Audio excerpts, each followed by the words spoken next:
Good morning guys, welcome back. It's 𝗙𝗕𝗢𝗨 from Acklam Car Centre and this is our very first drive in the brand new model, the all new Range Rover Sport. And this particular model is the 𝗙𝗕𝗢𝗨𝗓 Dynamic SE in a beautiful new edition colour called the visceral blue.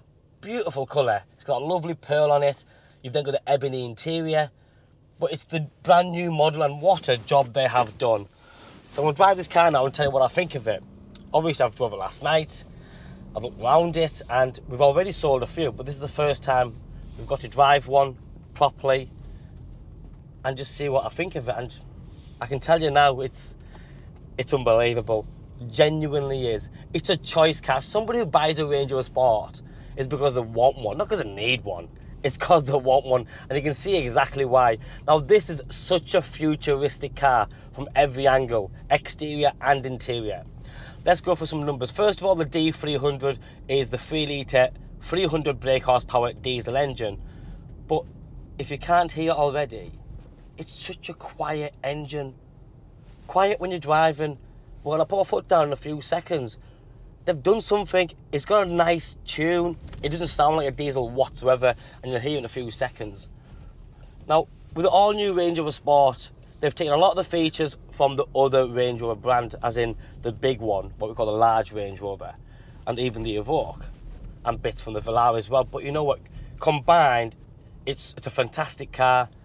It drives superb. It's such a comfortable car. This one has something that the big Range Rover doesn't. The adaptive air suspension. Yes, they've all got air suspension, but the adaptive air suspension really does make a difference on everyday driving. Now, let's go with the looks on this car. From the outside, they've done away with all that fussy lines and sort of funky looks on bumpers and sort of side of the car and stuff. This has got a very minimalistic, but a very futuristic look to it. And I always say this about new cars that come out, I think, how are they going to make that car look better? How is it possible to make this car, in 4 years' time, look any better? Because it's that futuristic with the lovely sharp squared headlights, the grille. Look at them front bumpers. They are absolutely stunning. Now, the only thing you can do with that front bumper is make it a bit more aggressive, a bit more wilder, if you were to, but they've done such a fabulous job with it. Now, this being the Dynamic SE, you'll notice it's got lovely bronze sections to the front bumper inserts near the vents, on the bonnet and also on the side vents. Obviously, against that colour, it looks fabulous.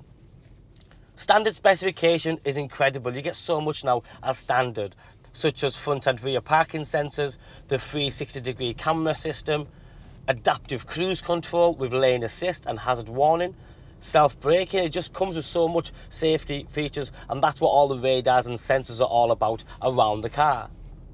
But then you've got headlight washers. This has the signature DRL, which is the daytime running lights. We've also got the pixel LED headlights as well, and they're brilliant. So last night when I was driving home, the headlights were on high beam all the time. But as a car was in front of me, it would cut a box out and shine the light around them. If the car wasn't in front of me, it'd be on high beams. But as a car was coming towards me, it would dip one side, and as that car passes, it goes back on high beams, which I thought was, again, fabulous without having to mess about with the controls. Moving on to the side of the vehicle, you'll notice this car has the upgraded 22-inch satin grey alloy wheels. They look superb. I think it suits this colour very, very well. All the side skirting is colour-coded. Like I mentioned already, they've gone away with all that sort of nasty lines down the half of the body line. It's not needed. This is minimalistic, it's flush, it looks slick, and they've done a cracking job. You'll also notice the door handles are fully deployable, as electric deployable. So as you walk up to the car, as it has comfort access, the door handles will come out for you to get in. And then as you walk away, they will lock automatically, or you press the button on the door handle and it'll lock for you. You can configure that depending on what you want to do, so everything's configurable.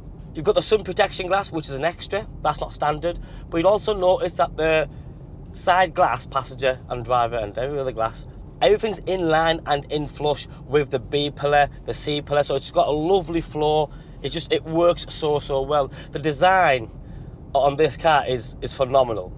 As you get to the back of the car, for me the biggest difference, like the big Range Rover, they've done a cracking job with the rear lighting system. They've got that triple LED fin lighting going on, which again, talk about futuristic, how much more futuristic than that back end do you want?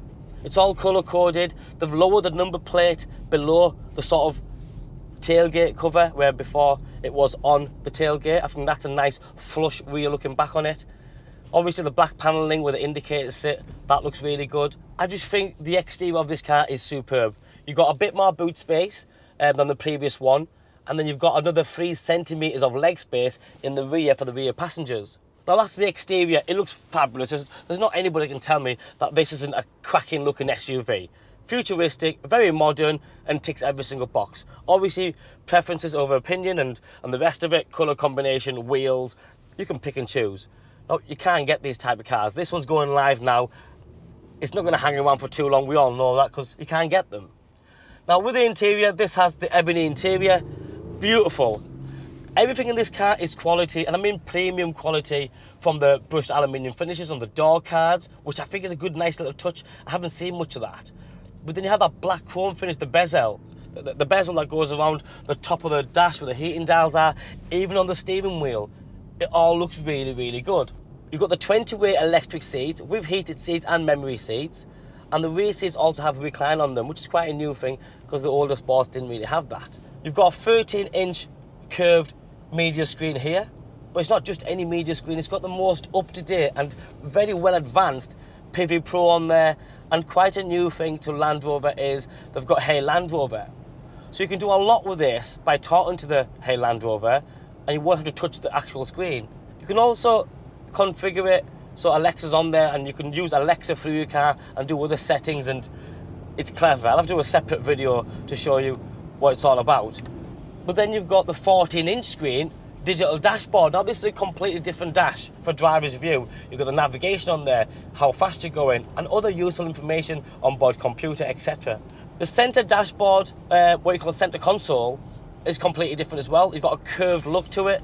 The big Range Rovers and some of the other Range Rovers have that sort of metal look or ceramic look, but this one has that lovely curved dash. It's raised ever so slightly as well, so it feels like it's just at your fingertips if you do want to use it. Front rear heated windscreen, the dual zone climate control. You've also got the different driving options. If you want to go mud, gravel, snow, you choose, or just press it down and it'll do it automatically. Now remember, all the Range Rovers, including this one, has the 8-speed gearbox, but the gear change is effortless. You don't even know it's changing gears. The only real way you know is when the revs change. That's how smooth it is. You've then got Meridian sound system. This one has the full panoramic glass roof.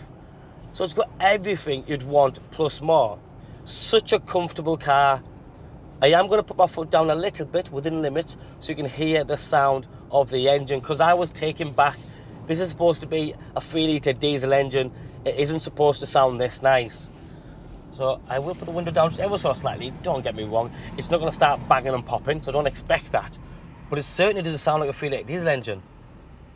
I just thought it was pretty good.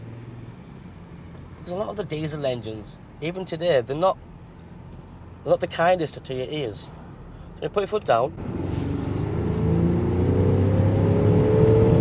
I just think that's a good tune. You have to agree. That does not sound like a diesel. But put it this way, I've driven many diesels. But when I heard that engine, I thought,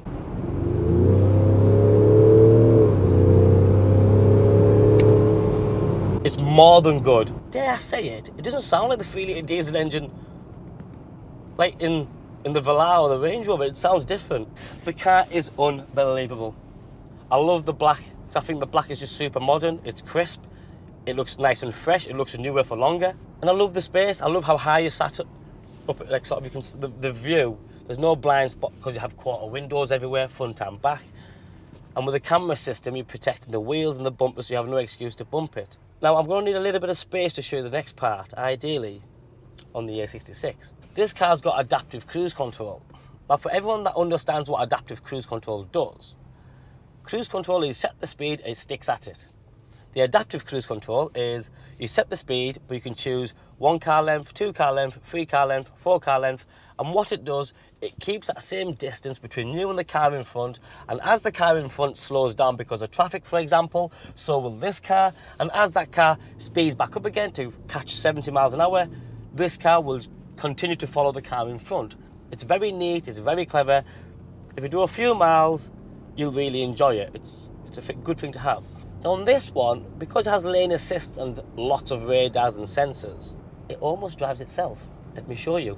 Now the big Range Rover has that, I understand that. But a Range Rover Sport's never had that. And bear in mind this is a dynamic SE, to have that, I was like, wow.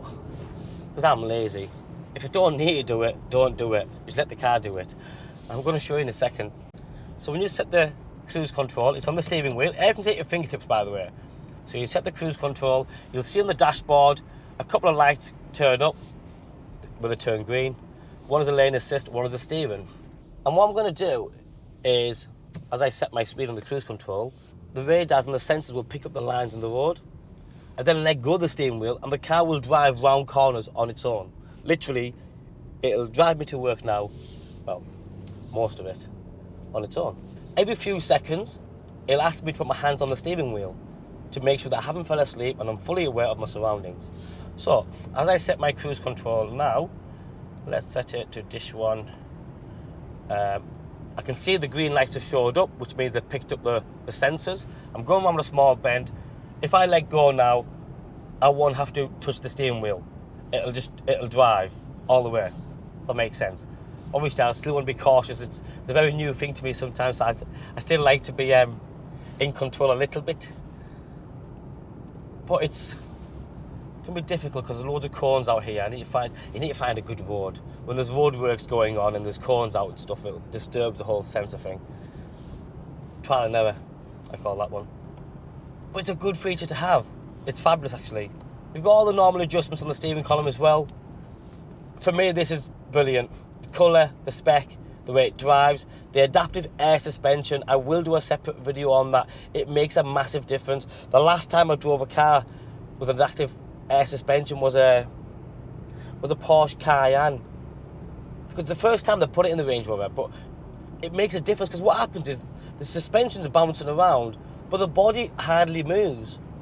And that's the difference. Yes, you're going to think, well, they've all got air suspension. Yes, they do, but they're not all adaptive air suspension. Depends on how much air is compressed into the little chamber, is depending on how much the car bounces. It's mind-blowing. But you can feel the difference. You drive this car and you drive another Range Rover Sport 2021 model, you know the difference instantly. It's that much of a difference. This is such a comfortable ride. Guys, I love this car. I'm sure you, I hope you've enjoyed the video. Like and subscribe, and I'll see you guys soon. Thank you. Bye-bye.